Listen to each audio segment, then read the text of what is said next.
You're welcome once again to Ultimate ICT Hub. Check this out, guys. This is how to fix a Type C charging port and fix it Tomorrow is easily. Sunday. I won't be here. Thank you for watching. Thank you. You can see the legs. It's very easy. Very, very easy. The same thing. What I just have to do is it's very easy.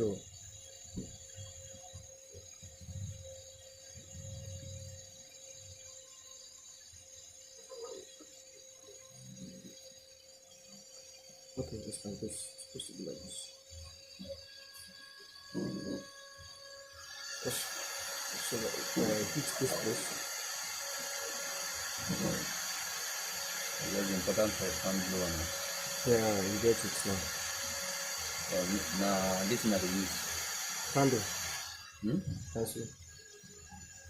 Na candle the none be candle na lighter. Lights, okay.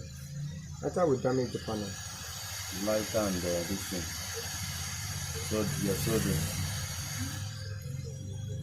Use lighter to remove it, then I use my soldering iron to Okay, so then you just clean the no lighter to remove, soldering iron to attach.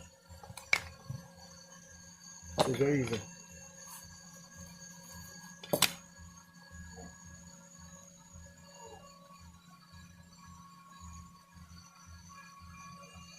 Very easy. It will still work.